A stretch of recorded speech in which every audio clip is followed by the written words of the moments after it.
ये तमाम लोग हमसे जुड़ गए। सबसे पहले अपडेट मैं चाहूंगा कि कैप्टन साहब क्या अपडेट्स है वो थोड़ा अपने तौर पर बताएं और उसके बाद गुफ्तगू का आगाज।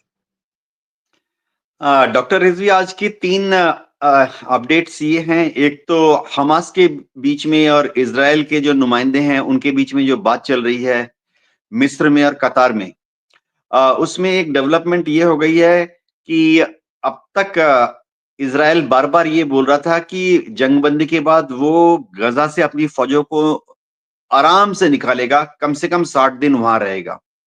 अब तक हमास इस चीज को मान नहीं रहा था, लेकिन आज सुबह से ऐसी खबरें आ रही हैं कि हमास ने इज़राइल की इस शर्त को मान लिया है कि सीज फायर होने दो, और सीज फायर के बाद 60 दिन के लिए इज़राइल की फौज जो है वो गजा में रह सकती है। दूसरी डेवलपमेंट ये है कि अमेरिका के secretary of state Antony Blinken जो हैं वो जॉर्डन के विजिट पर गए हुए हैं, और वहां उन्होंने जॉर्डन के किंग अब्दुल्ला से मुलाकात की, और किंग अब्दुल्ला से मुलाकात करके उन्होंने किंग अब्दुल्ला को और जॉर्डन के अवाम को ये भरोसा देने की कोशिश की कि सीरिया में अमेरिका किसी भी तरह का अत्याचार या दमन नीति या रिवेंज नहीं होने देगा। इसी के साथ अमेरिका ने जॉर्डन को यह भी भरोसा दिया है, किंग अब्दुल्ला को, कि वह फिलहाल चिंता ना करें जब तक अमेरिकन ट्रुप्स और अमेरिकन फाइटर एयरक्राफ्ट जॉर्डन में हैं, अमान के पास ही हैं, तब तक दुनिया के किसी भी मुल्क से जॉर्डन को कोई खतरा नहीं है। तीसरी बात आज ये आई है कि एचटीएस के जो लड़ाके हैं, विद्रोही हैं या आतंकवादी हैं, उन्होंने आज अपनी मंशा जाहिर कर दी है कि जिन जिन जिन जिन सीरिया के ऑफिशियल्स ने, ऑफिशियल बोला तो चाहे वो पुलिस वाले हों, फौजी हों या राजनीतिक डिप्लोमेट्स हों, जिसने भी अत्याचार किया था उनको ढूंढा जाएगा और उनको सही सजा दी जाएगी।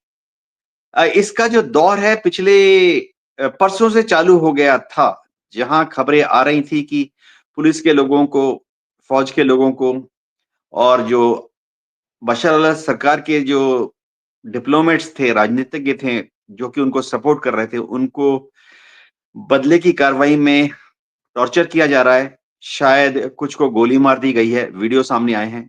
शायद कुछ को फांसी की सजा दी है, वीडियो सामने आया है। तो ये 3 बड़ी डेवलपमेंट हैं आज की। जी।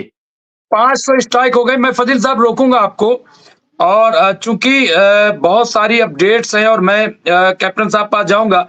अभी परवीन गुलबशाह उन्होंने एक अपडेट दी है, वो ये कि इजराइल जो है वो अपने हेलीकॉप्टर्स का अब इस्तेमाल कर रहा है, क्योंकि वहां तो हुकूमत कौन चलाएगा कौन नहीं चलाएगा क्या है, वहां सब वो लगे पड़े हैं। लेकिन इजराइल और अमेरिका इसी बहाने जो है अपने आप को, और कहीं ना कहीं तुर्की वो भी, और तुर्की और अब वो अमेरिका, वो भी टकराव की पोजीशन में कैप्टन साहब आ रहे हैं। लेकिन इन्होंने ये बताया कि हेलीकॉप्टर के जरिए से अपना जहां तहां अपनी फोर्स सीरिया में उतार रहा है, और सीरिया के हथियार वो लूटने का काम कर रहा है, क्योंकि इनको सब पता है कि कहां कहां क्या क्या चीजें, ऐसा नहीं कि इनको मालूम नहीं। और ये मौका बहुत अच्छा है।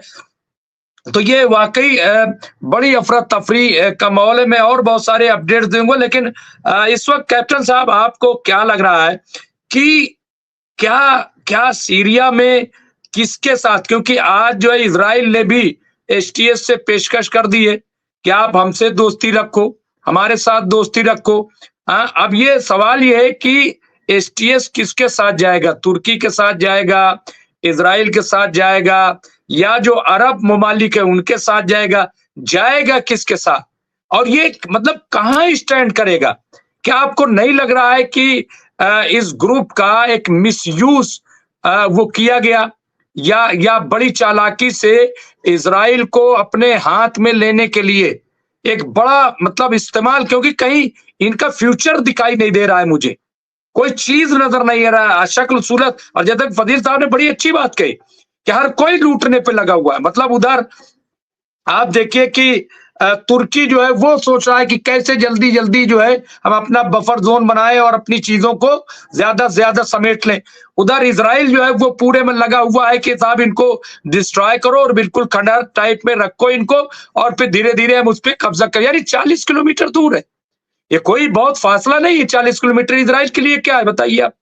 और तीसरी चीज जो है वो अमेरिका, आप देखिए कि अमेरिका जिस तरह से अपनी पूरी यहाँ पे स्ट्रेटेजी तैयार कर रहा है, हाँ, और वो साधने की कोशिश करेगा दायरे के इसके हवाले। मतलब कैसे आप देख रहे हैं इसको कैप्टन साहब, इस सूरत हाल को? एसटीएस जाएगा तो जाएगा किसके साथ, कहाँ क्या कैसे करेगा ये? डॉक्टर रिजवी, फिलहाल तो अमेरिका और तुर्की है और इसराइल भी, उनकी एक ही मंशा है कि जो प्राइम मिनिस्टर बनाए गए हैं मोहम्मद अल बशीर, वो सक्सेसफुल हो जाएं मार्च तक। और ये उम्मीद कर रहे हैं अमेरिका, तुर्की और इसराइल कि एसटीएस जो है मोहम्मद अल बशीर को कम से कम गिराएंगे नहीं, भगाएंगे नहीं, मारेंगे नहीं, और थोड़ा सपोर्ट देते रहेंगे। मोहम्मद अल बशीर का जो काम है वो अभी यह है कि दिसंबर, जनवरी, फरवरी, मार्च तक उनको सिर्फ इतना ही देखना है कि अंदर भगदड़ ना मचे। रिफ्यूजीज जो हैं, जो कि तुर्की से वापस आ रहे हैं या दूसरे देशों से आ रहे हैं, उनको थोड़ा बसाया जा सके। एक बड़ी जिम्मेवारी मोहम्मद अल बशीर की है कि जो अंदरूनी फाइटिंग है उस पर थोड़ा कंट्रोल रखें, और थोड़ा सा एसटीएस को कन्विंस करें कि एसटीएस जो है वो गोलन हाइट्स की तरफ या माउंट सरमन, जिसके ऊपर अब आईडीएफ ने अपनी तोपें लगा ली हैं, उस तरफ ना जाए।